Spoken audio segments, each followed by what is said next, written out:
You're already into it, Andrew. Yeah, I can hear it. I just wanted to give everybody a little time to hear it.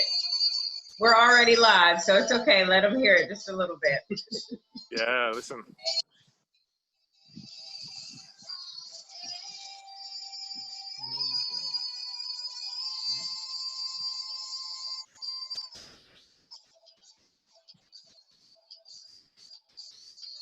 All right.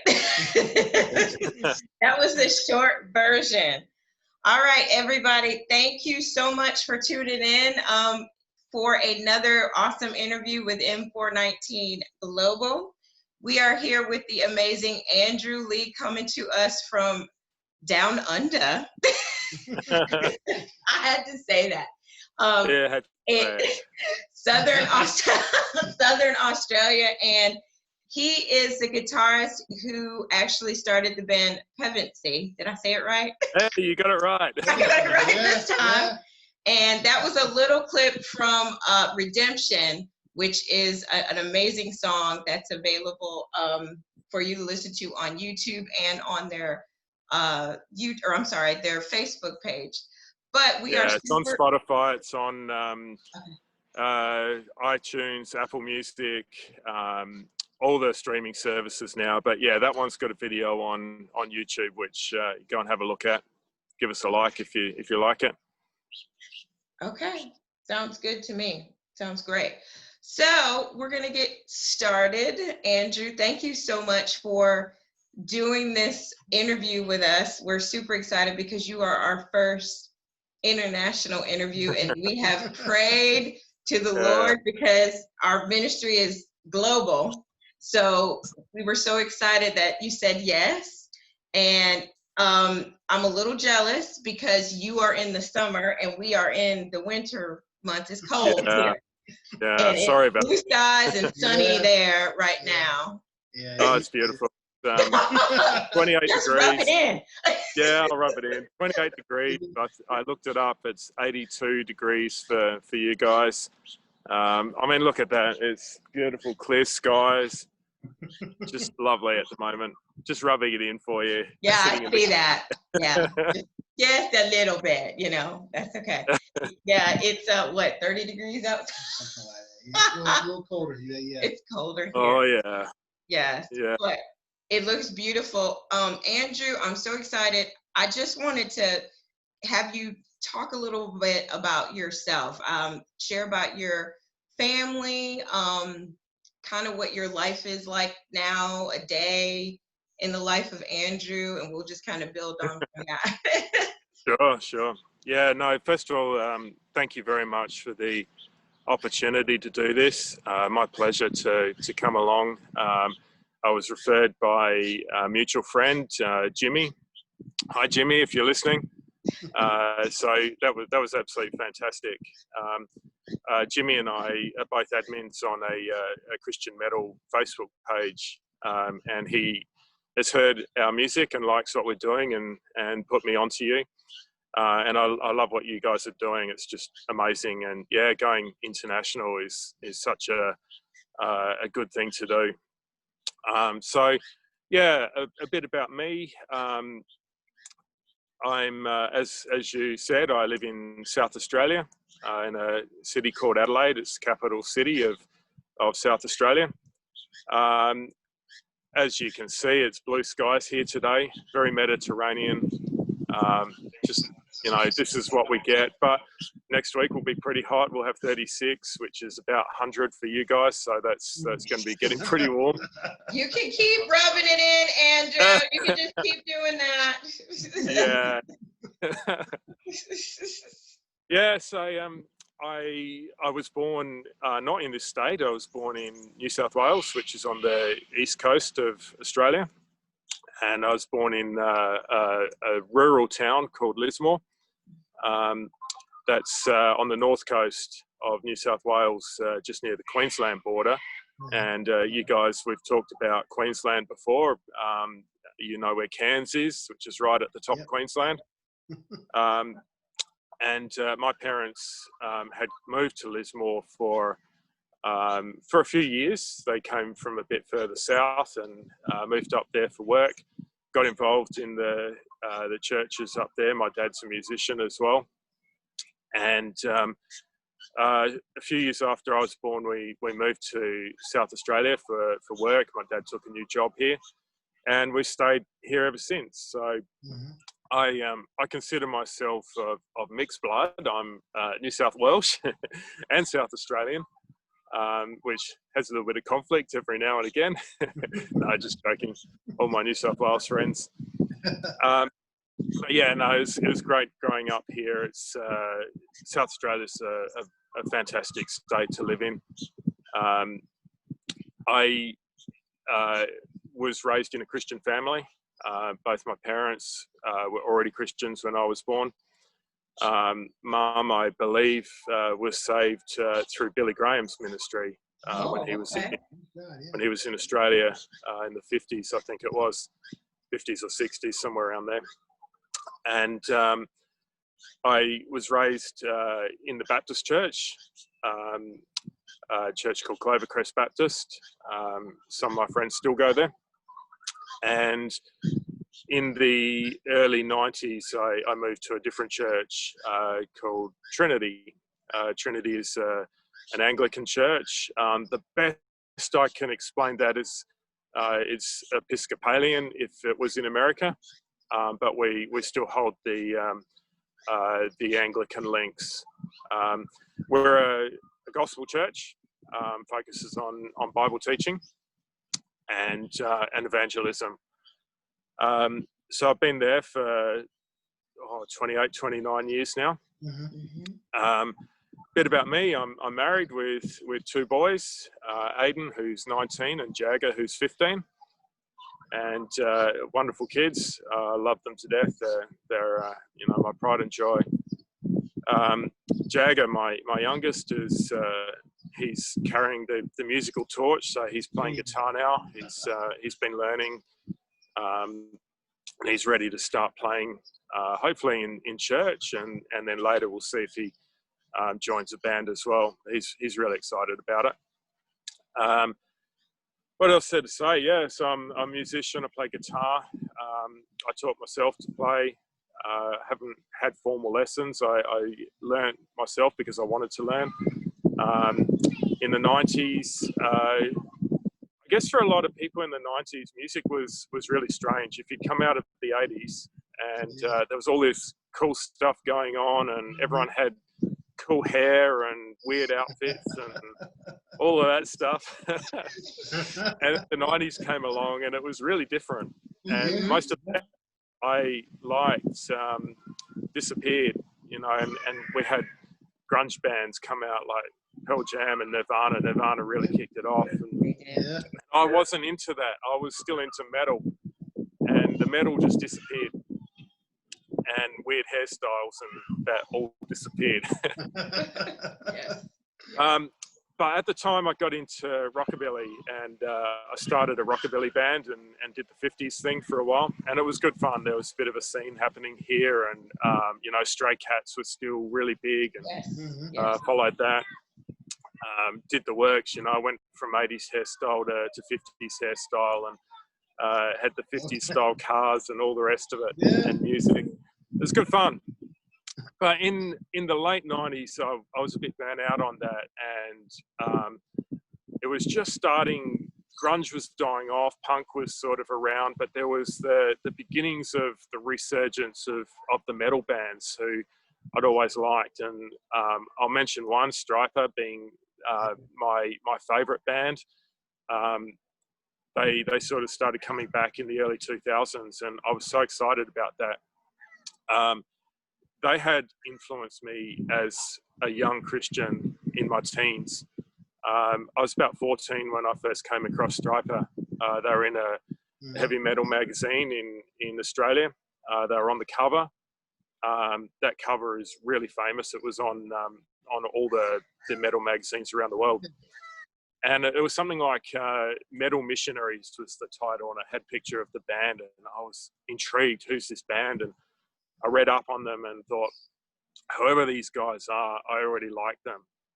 And I got some money for my birthday, and I raced into the city and managed to, in this one heavy metal shop in Adelaide, in the city there, I managed to find the CD. Oh no, it wasn't even the CD then; it was cassette tape. Brought it home, and I think by about the first 5 bars of Soldiers Under Command, I was hooked. And it made me realize, hey, look, I was into metal that young. You can be a Christian and you can enjoy this sort of music, because there was a lot of backlash. If you're into that, you got told you were doing the wrong thing, or you're listening to Satan's music and all that sort of stuff. And yet, who were these guys who were spreading the word of God through music? And that really influenced me right from an early age. And I've always wanted to do that. So fast forward a number of years, probably to about 6 years ago, I've been playing in the church ministry team, the music ministry team, for a number of years. I've led a band in there and been part of it for a long time.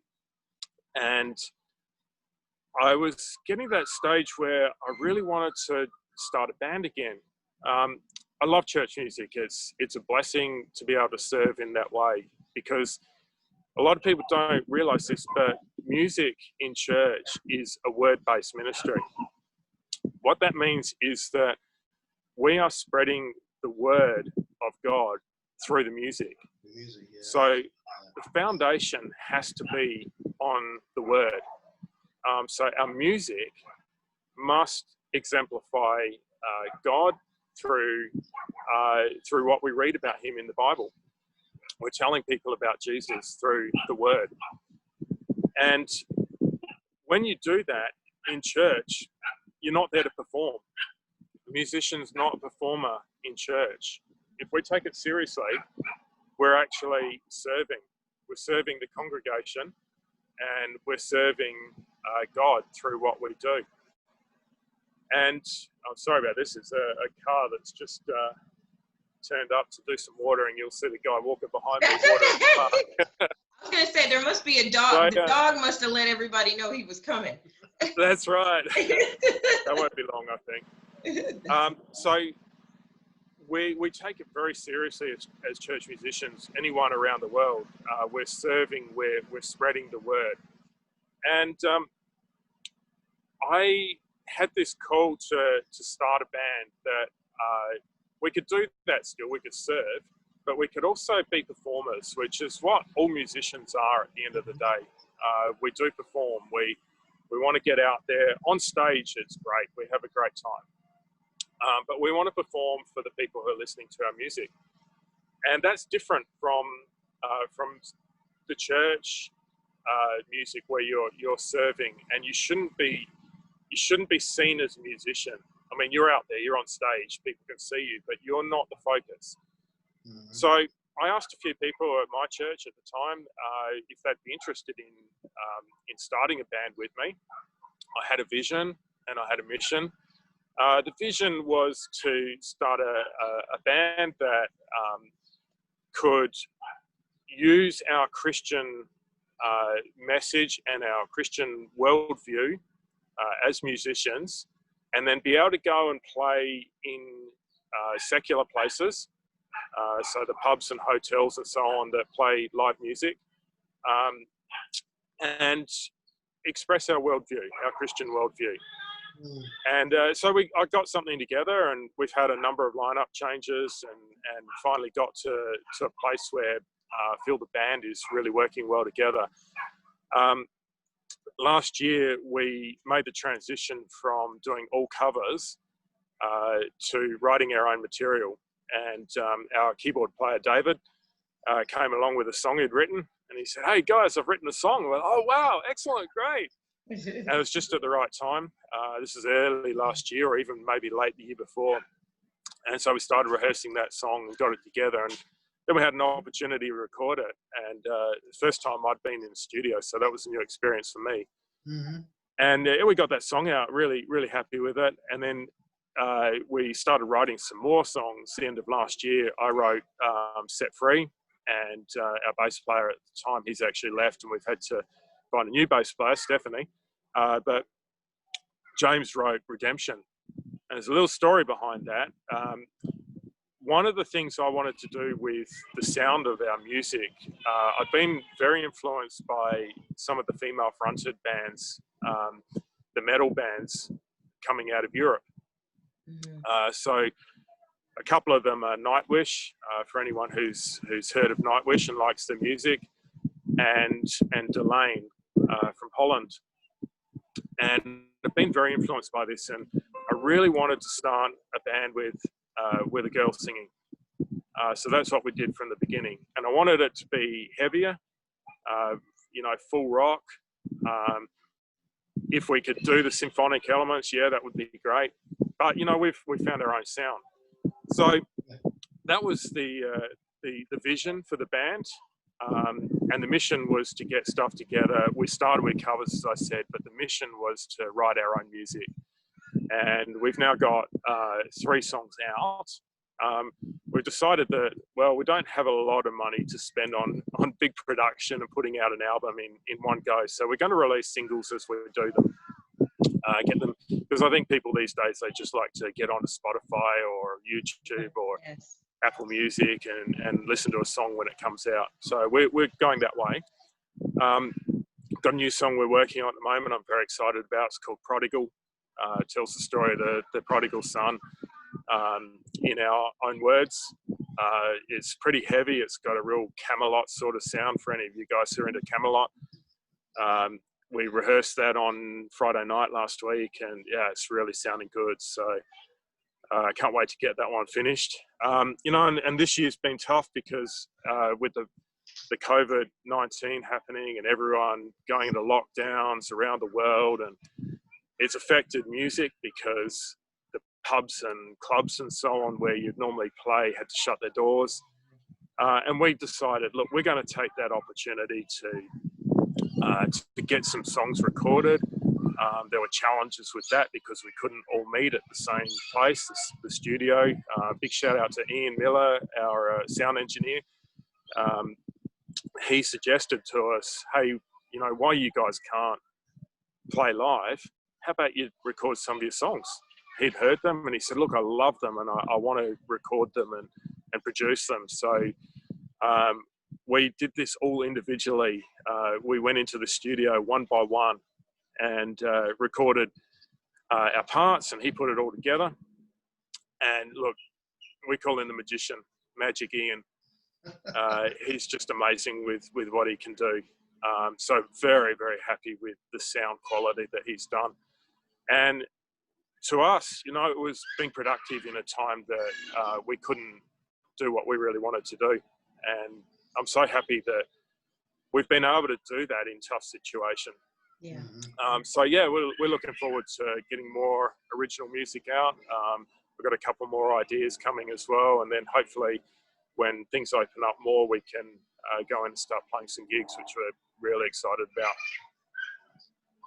Wow, yes, you know, that's really that live feel. That's when it really kind of pulls people in. You know, so Yeah. I'm really hoping you can get back into that. I've always, yeah. Look, we're so keen to be playing live again. You know, it's almost like an itch, and you want to scratch it, get out on that stage. Yeah.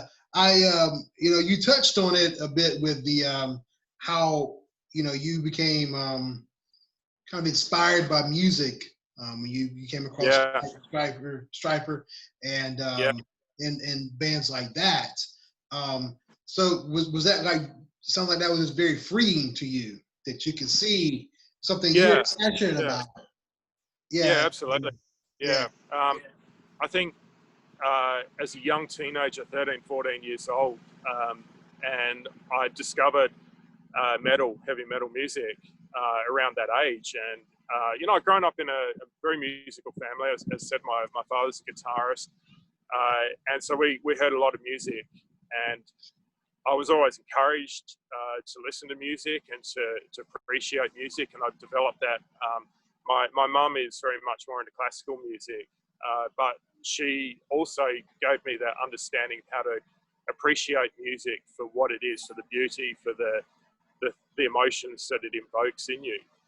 So when I started listening to metal, it was, wow, I love this. It invokes so much feeling in me, and it excites me, and it makes me want to do the same thing.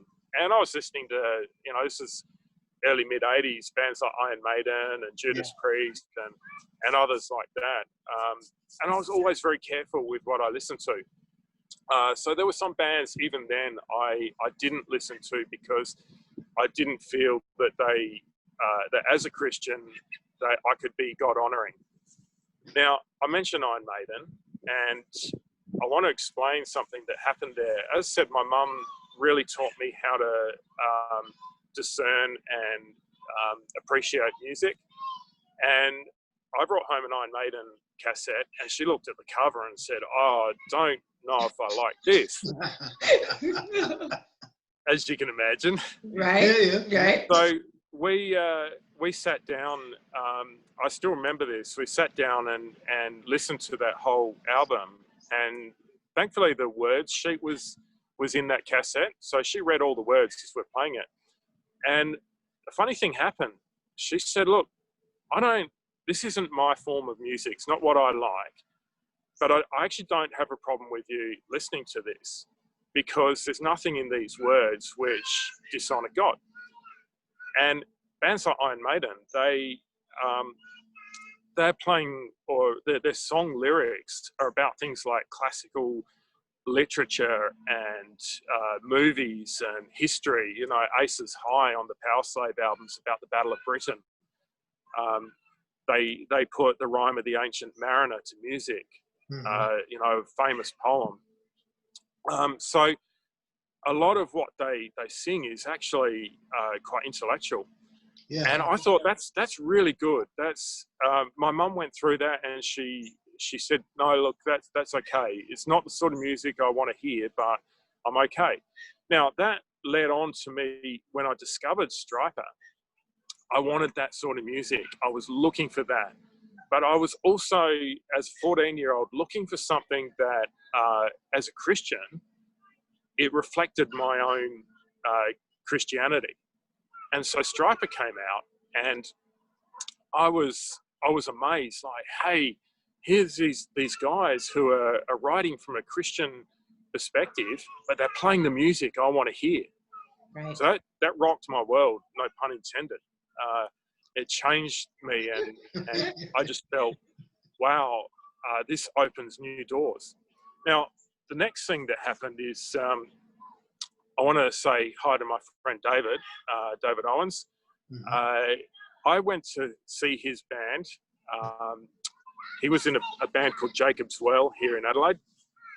And Jacob's Well were a hard rock metal band. He was the drummer.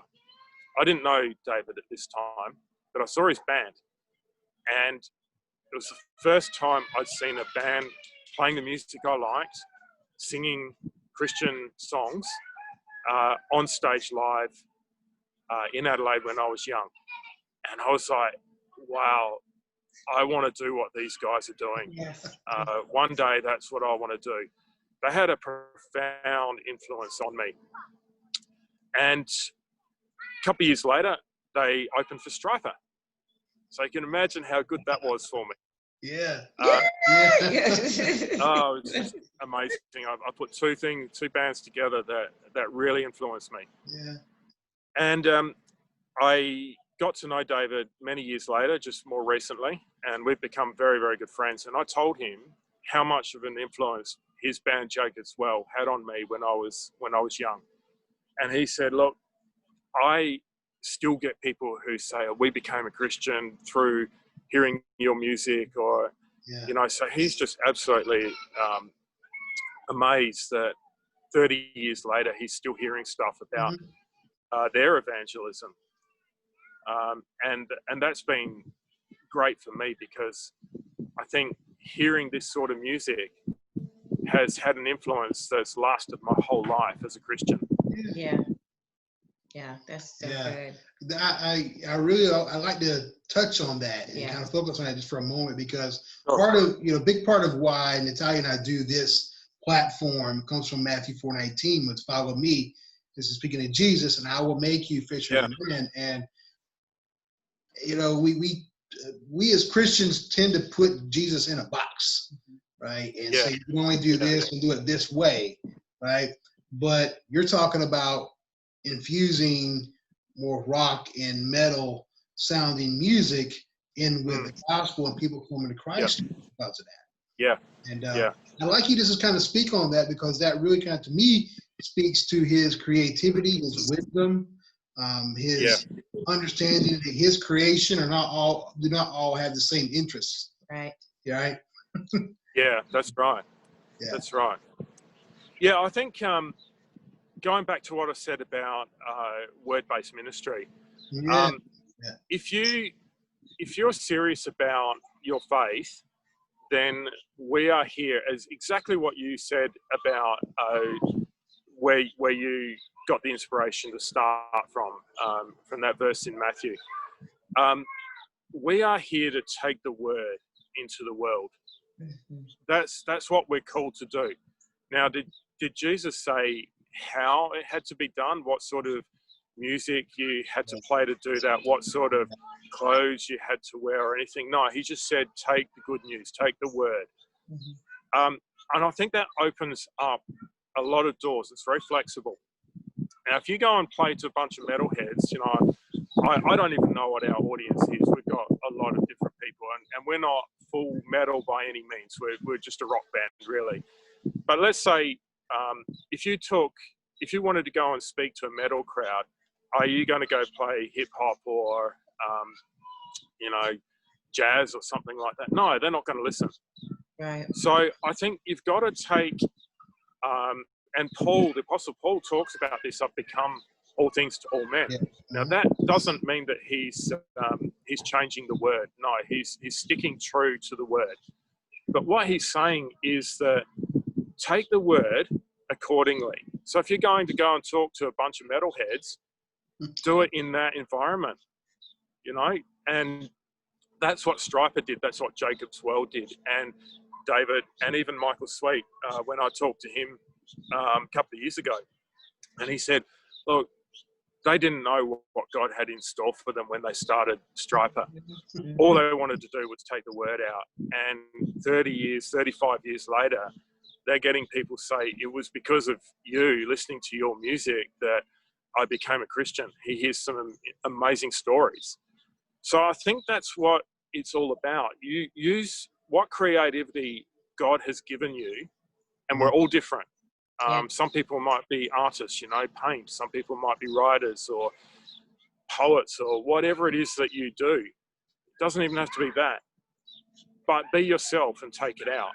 And if you take it out, take the word out with your form of music, then you'll talk to people that maybe somebody else hasn't reached. Yeah. That's the important thing.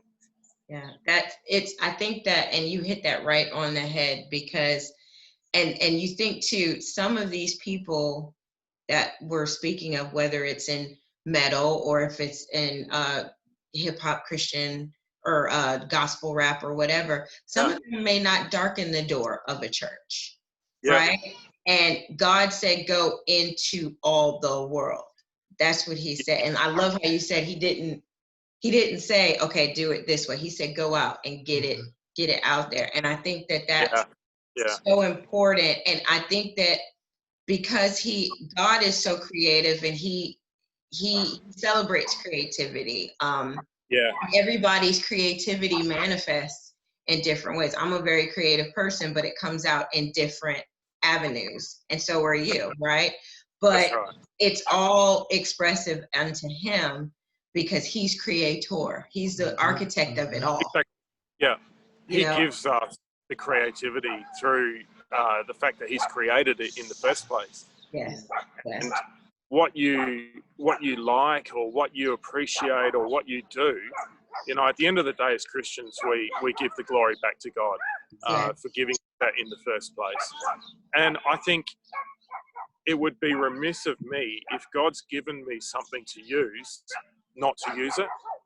You know, it comes to the parable of the talents, where, you know, the last servant was given talents, he was given money to use to further the the boss's kingdom. And he didn't. He stuck it in the ground and buried it and did nothing with it. And he received punishment for that. Mm. So I think it's remiss of us, if God's given us something, to hide it away, to not use it. And this was part of the vision when I started the band, and I spoke to people, and we eventually got a lineup who had that vision as well. They wanted to use their gifts to write music that would speak of God's glory. Yes, that's so good. Andrew, I want to talk a little bit about Striper. Sure. And actually, let me back up. It kind of, that whole, that season of your life, you were finishing college. I mean, I'm sorry, university, not college. Yes, university. Better English than we do. Yes, university. You were starting university, and that, you touched on it a little bit, but I want to just expand on that a little bit more about Striper and the influence that had, and something went down in all of that too that you had mentioned when we talked before that I wanted to talk about. Yeah. So I went to university as a mature student. I'd been working in my own business. I used to do finance broking for property, and I decided at that time it was getting really tough. There was a bit of a downturn, and I wanted to do something productive. So I started looking into the possibility of going to university, and what I decided, this might sound really weird, but I thought, if I'm going to go to university, it has to be something that is productive. And in that case, I'm going to do the hardest thing that I can possibly do. And that ended up being law. And it was really hard. It was hard. Yeah, I'm sure it was. But, oh yeah, you know, I mean, law is a very complex and difficult thing to learn. But I think doing that was one of the best things I ever did.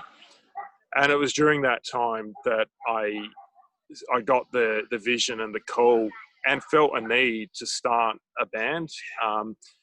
A friend of mine, Andy, he's in a band called Sonic Divide, so remember that name. Their band had been going for a little while, and it was about that time that I felt, look, I really need to do something here, and got the vision. And it was going to be female fronted. I wanted a girl singing. It was through that uni, those years that I spent there, that we started developing the band and getting on board with that. Then a couple of years ago, Striper came out to Adelaide. They did a tour, an Australian tour, and something really almost discouraging, but it turned out to be good, happened. If anyone's a Striper fan, they'll know that Oz Fox, their guitarist, had a seizure just before the tour started, and was unable to tour. He couldn't even get on an aeroplane, and they toured without him as a three-piece for the first time ever.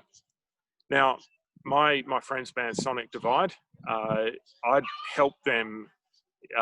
There was a vote for who should be the opening act in Adelaide, and I put up a reason why Sonic Divide should be, and they got the gig.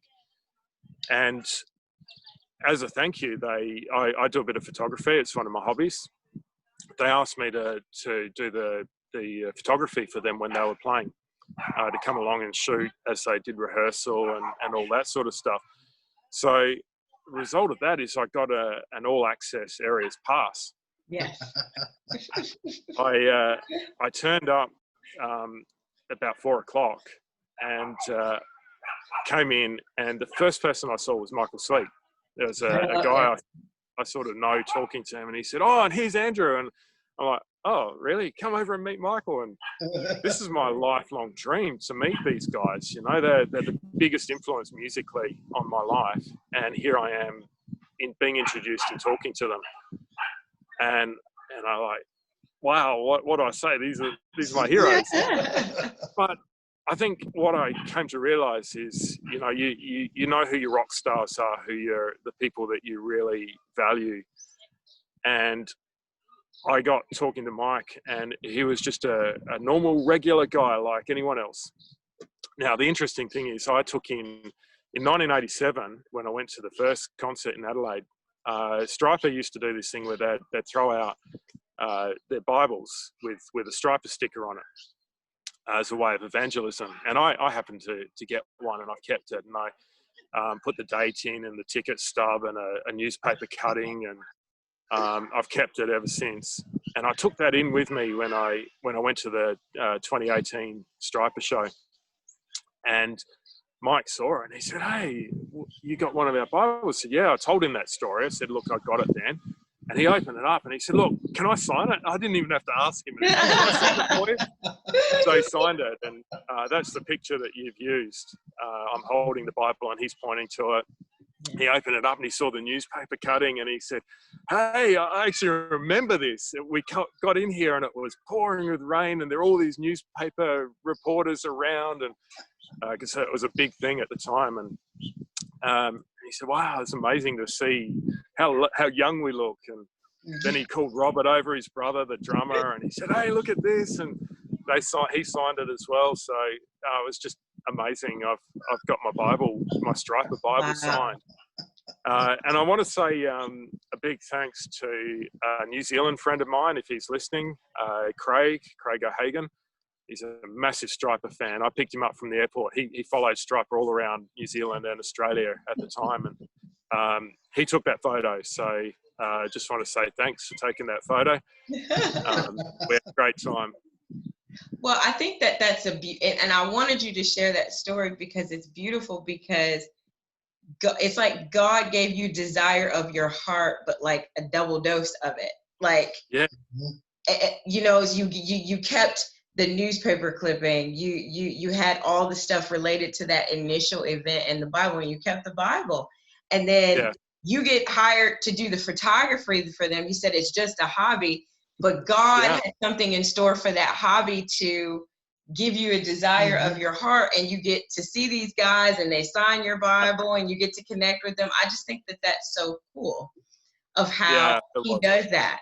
Yeah, absolutely. And I mean, it was a huge blessing to me, and I really felt God moving in that, because wow, this opportunity came up, and all of a sudden I'm given the opportunity, and thanks to the guys in Sonic Divide and Andy for doing that, for suggesting me to be the photographer. I love doing that. I love photography and I love music, and if I can combine the two, it's even better. Yes.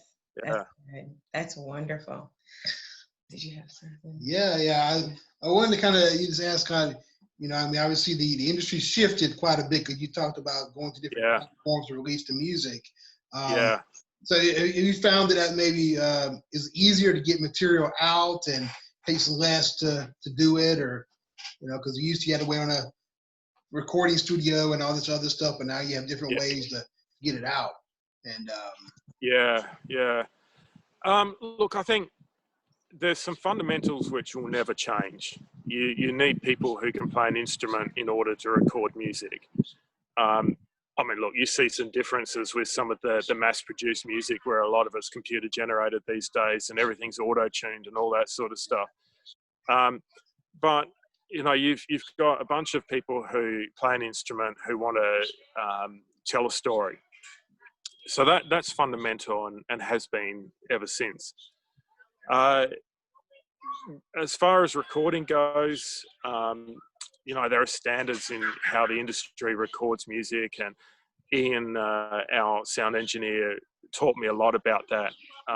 He spent quite a long time finding exactly the right position for the microphone to sit in front of my speaker. When he set up Glenn's drums, he had 21 microphones on Glenn's drum kit. Wow. 4 of them were on the snare drum, just so he could get the right sound. So, when you get a professional like that who knows their stuff, you're going to get a good sound. But I think the shift has been how music is marketed now. We're indie. We're doing all this ourselves. We don't have a record company behind us promoting us or anything. So I love this sort of opportunity where I can tell people about our band, and hopefully people listen and like it and follow us. That'd be great. But having said that, I think the way music is getting out to the mass market now has changed significantly. And that's with the digital online type marketing. So you've got your platforms like Spotify and Apple Music and even YouTube and all of those. And that's great because it gets the music out there. And at the end of the day, that's what we want to do. We want to write music and get it out there for people to listen to and enjoy. The difficulty, I think, now is that with these platforms, anyone can stream music for free. You go onto YouTube, and unless we get 1 million views, we're unlikely to see anything from it. Now, it's not about the money. I want to say that. It's not about the money. But it certainly has changed, because even with money, it costs us to go into a studio as an amateur indie band. We all have regular lives and regular jobs. It costs us to go and do that. Now, if we could make some money on our music, it means that we can go back into the studio again and do more. For me, that's all I need. I just need some way for us as a band to be able to fund future projects. It's not about becoming rich or famous or anything like that. It's because we have a desire to make music. So I think with some of the bigger bands, and even I'll go back to Striper, I've heard Michael Sweet talk about it, and he says it's been really difficult because their revenue dries up really quickly. Years and years ago, they would sell a certain amount of records, vinyl records, or then later CDs, copies of their album. And it could be tracked, and it could be, they'd get money for every time it's sold. And these days you have to make a lot of views on YouTube or a lot of hits on Spotify to make even the smallest amount of return. So that is difficult. As I said, we're amateurs. We're not making money off this as a profession. It's something that we have a desire and a drive to do. But that is a big change, I think. And then, of course, with COVID this year, all the bands who had expectations of playing live had to stop. The concerts all stopped. I was hoping to see Dream Theater, another one of my favourite bands this year, and then that was meant to be in April, and that got cancelled. It got rescheduled to November, that got cancelled, and now it's hopefully sometime next year. And this is the new reality of music. And these guys are sitting at home. So what do you do? What do you do when you're stuck in lockdown because you can't go play live? Well, a lot of musicians now have realised, well, let's start using the medium of online and the internet to. Striper actually did it recently, where they played a concert, a live concert, and you could pay some money and get a code, and you could go in and watch them. They were just in a studio, but it was live. And it gave people the experience of having it live in their own bedroom or lounge room or whatever. So I think there's going to be a lot more of that happening, even post-COVID, whenever that may be. Musicians have to look at how do you use the resources available to get your music out there. Yeah, exactly. I mean, I think everybody's had to be extra creative during COVID. I mean, even to the point where, you couldn't even meet in church. So churches started doing online. Exactly. Or they had to get outside the building and practice social distancing that way as well. And so musicians and so on and so forth with that. So it's definitely, I like what you said too, kind of the new reality, even post-COVID, what it's going to look like for everybody. So that's that. And that was very creative for stripers to do that. I want to kind of ask you a few wacky questions, if you don't mind. Go for it. Yeah. You might get a wacky answer. We'll talk about Australian animals. We're gonna talk about Oh, okay. Australia and animals. Because I swore like a few minutes ago I seen a kangaroo run past back behind you. I didn't catch it. I got the corner. I was like, what was that? In my mind. There's a guy doing land in New York. So Yeah. you know, yeah, I know it was a guy, but then I seen something. It was running too fast to be a guy. I just couldn't see it. I didn't catch it. But Yeah. I was just kind of thinking about this because you are in Australia, and you know, clearly we don't know enough about it. I mean, maybe people who have been there, you know, we know about Sydney. That's the big. Yeah. When you go to Australia, you know about Sydney. You know about Hillsong Church, right? And you know about Hillsong Church. Everybody knows about that. So, what are some beautiful things about where you are in Adelaide? I hope I said it right. Yeah, you said it perfectly. Yep. Okay, good, because I'm working on my English now. Yeah, that's right. Yeah, and most of your American viewers would assume, you know, I've been told this before. For me, I don't have an accent because I'm Australian, right? And you don't have an accent because you're American. But it's funny that a lot of Americans think we sound English. That's the first thing that I've been told occasionally when speaking to Americans. Are you from England? No, I'm from Australia.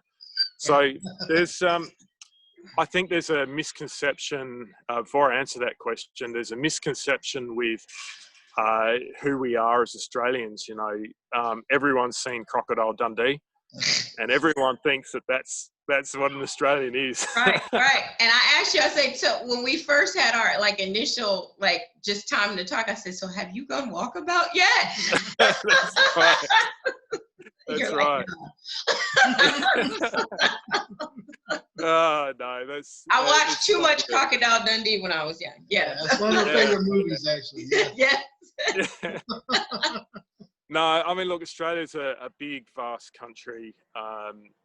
You know Cairns, and we had to work on the pronunciation of that as well.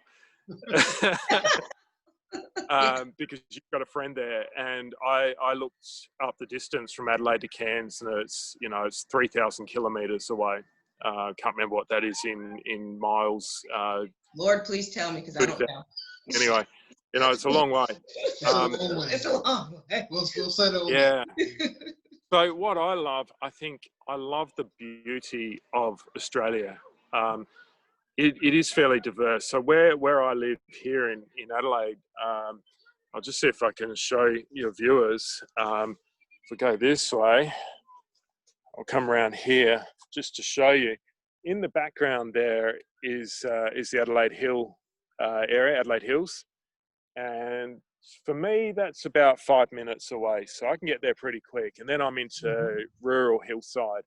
Yeah. If I go the other way, for about 20 minutes, I'm on the beach. So we've got beautiful beaches, we've got beautiful hills, and Adelaide is fairly green. So I'm always amazed when I fly into Adelaide and I look down and I go, wow, look how many trees there are. The whole place just looks like trees with buildings poking out. So I find that very beautiful. And when I go up into the hills, you can see the city. You can see most of the region of Adelaide all lit up. And it's beautiful. You go up to look out and you look down and you can see down to the coast and you can see all the lights all the way down. And the CBD, downtown as you guys would say it, all lit up with the big buildings and so on. And it's beautiful. I think wherever I've lived in Adelaide, the people are great. We talked about this before. Culture is the same wherever you go. It's just how you express culture, whether you're in America or Australia or Kenya or, I've spoken to people in Europe and really everyone has a similar culture, but it's how you express it and the little things that make your culture your own. Right. So, you know, I've always got to know my neighbours. You know a lot of them by first name and wave when they go by. I find that really good. Adelaide's a friendly city. We love people who come and visit from overseas, especially Americans. We love Americans here. So you guys, you've got to come over sometime. Yes, we do. Yeah, I love, I cycle as well. So I like to get on my bike and ride up through the hills. That's always been just beautiful because to me, I can get out of the city a little bit. It doesn't take long and I can relax on the bike. I know that sounds crazy, but it is relaxing. Yeah. And, you know, often that's where I have conversations with God on my bike in the hills. Mm-hmm. I find that beautiful. I love road trips. So as I said, I come from New South Wales and my family originated in Wollongong, which is in the south of Sydney. And I love driving there, getting out into the outback, into the country, and just having miles and miles in front of you of road to eat up in your car. It's amazing. We do live in a very big country. There's a lot of space here. Yeah. So once you get driving, you realize how big it is. Wow. And it's beautiful. That's amazing. So, Andrew, what's your favorite food to eat there? Favorite food to eat? I have a few foods that I like. I mean, everyone says they like pizza, and that's worldwide, isn't it? You know, Right. wherever you are, you eat pizza. Right. I like making my own pizza though. I like creating different ways, different toppings, and so on. So I often do that. I'm gluten free. I got diagnosed as intolerant some years ago. So yeah. So I have to think about how I make food. Yes. I also love Indian food. I love just the sensations and diverse tastes that Indian has. Yes. So I did discover a few recipes that I can make myself, which I was really excited about, and it came out well. So I was amazed. So, wow, it worked. Yes. Yes. Yeah, I'm gluten free too, and so yeah, you have to. Oh, okay. Yeah, Welcome yeah. to the club. Yeah, yep. So when we come visit, so you know already. So Well, it's already Yeah. done. it's already done. Yeah, exactly. You don't have to explain anything. Nope, exactly. Yeah. So we got a couple minutes left. Yeah. Yeah, it's been a fun time just sitting down Yes. with you and just getting Yeah. to know you and your passion, how God is expressing himself through what you do. And Yeah. yeah, and it's beautiful. And there's one thing I just wanted just to touch on for a minute. I there's nothing better than just live music played by musicians and not Yeah. computer, done, just actual musicians playing Yeah. their instruments. I mean, that's just beautiful. And Yeah, I agree. Yeah. Yeah. Oh, look, I think there's an experience that you get which is it touches your soul. yeah, When you get out there and you see, 4 or 5 people on a stage Yeah. producing music, and you've heard the music on a CD or online or whatever, and then you go Yeah. see them actually do it. A few years ago now, I went to see another one of my favorite band, Queensryche, from Seattle. Yes. You said it right. And been a fan of them for a long time, and I got to see them on stage, and they realized I was a fan because I was singing all their songs. I was in the front row, and afterwards the guitarist came up and he gave me his pick, which I was, oh wow, I got a Queensryche pick. Yes. And the bass player actually handed me his song sheet, which I've got both of those in a very, very good place. Yes. But live music, it just there's something about it which switches me on. Yes. Yeah. Awesome. Great, man. Great. Yeah. What would you? One last thing, Andrew. People who are watching, and I hope my friend in Kansas is watching, because I did message her over WhatsApp, and she said she was going to check it out. I hope she did. Hi. Yes. I hope she did. But what would you, because this platform is about, ordinary people doing extraordinary things, and clearly God, he honored your desire for music as a musician and to getting the gospel message out there. What would you say to people that are listening now if something's on their heart to do that they feel like God is placed there? Yeah, good. I think first of all is get past your fear of inadequacy, because so often we think, I'm not good enough. I can't do this. Isaiah said the same thing. I'm not good enough. And God actually prepared him for that. He placed the burning coal on his lips, and Isaiah could then speak the word. So whatever it is that you do, I think, first of all, give it to God, because he's the one who's given it to you in the first place. So give it over to him and say, God, how can I do this? What do you want me to do? If it's using your gift, then that's something you're already good at. If you've got a gift of music, of whatever it is, you already know how to use that gift. So the next step is to take it. And I was reading Jonah this morning. Jonah was given something to do, and he went the other way. And that was pretty stupid, because he's running away from God, and he's on that boat, and he's saying, I'm running away from God who created the world. He's in the world. He can't escape God. Right. But God turned him around. And God then used Jonah.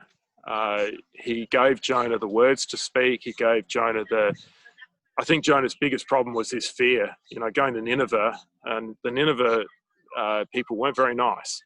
They did pretty horrible stuff to you if they didn't like you.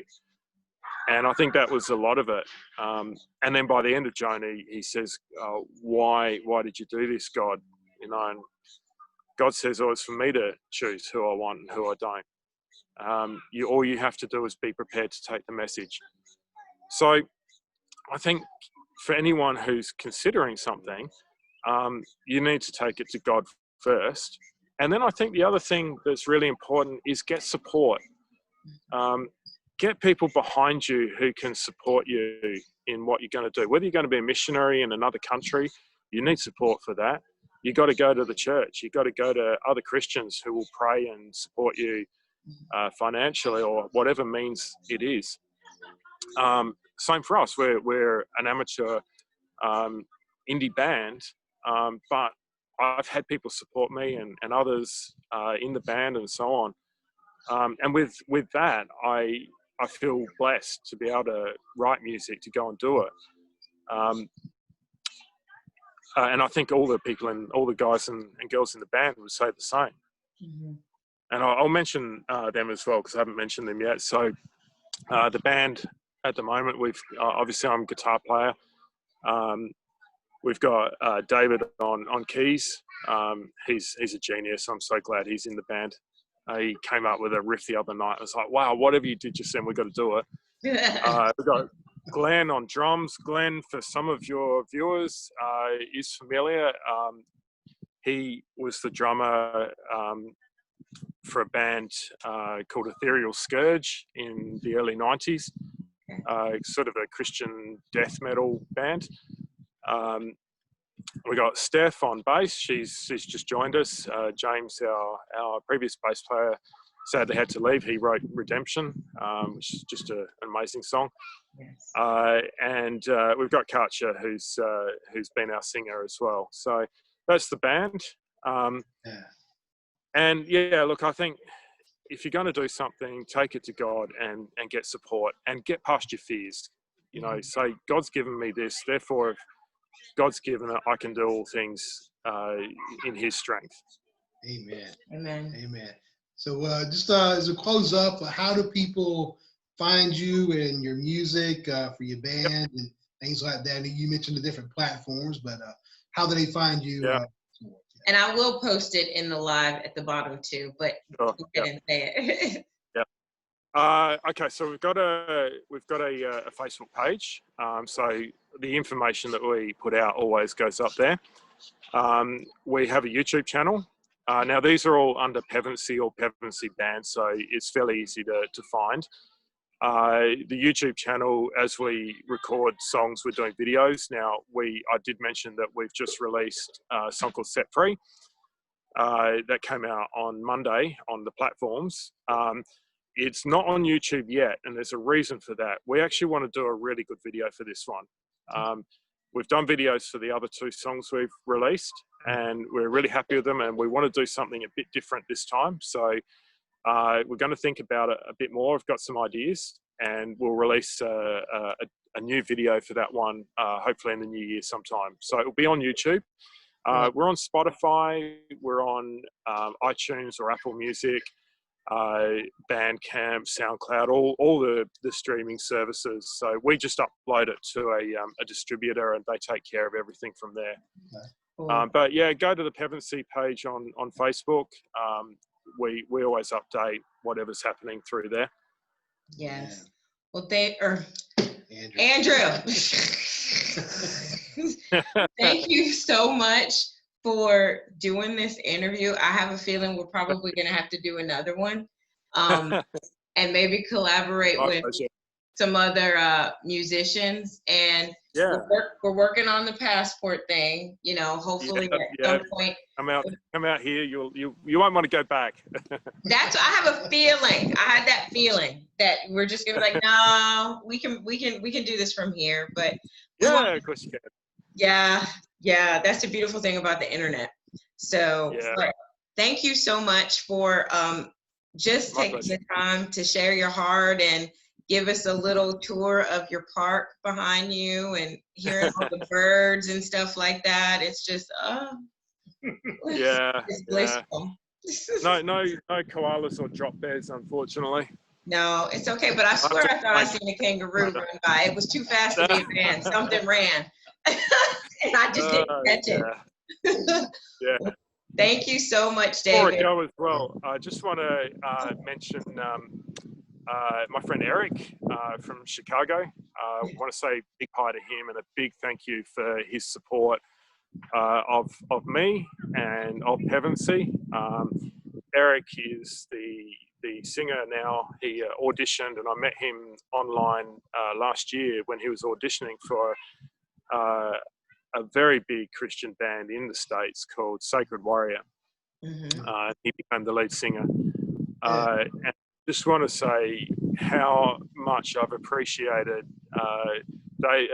Eric, if you're listening, just to say thank you for being a brother.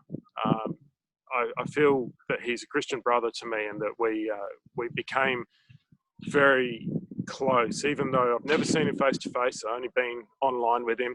Yeah. But his support of me and of the band has just meant everything. That's awesome. That's wonderful. Good, Thank you. Thank you for sharing that. Andrew, we just really enjoyed this time with you, and it's just amazing. So we'll close it up. We hope to do this again with you very shortly. And, I'd love to. Awesome. That'd be awesome. Yeah. To get down. I'll see if I can find a kangaroo for you. Yeah, kangaroo. We're just gonna have to come down. I think we're just gonna do that. Yeah. All right, Dick. Thank you so much. Okay, Andrew. Thank you. Yes. Okay. All right. I've really appreciated it. All right. Thank you much, brother. Bye-bye.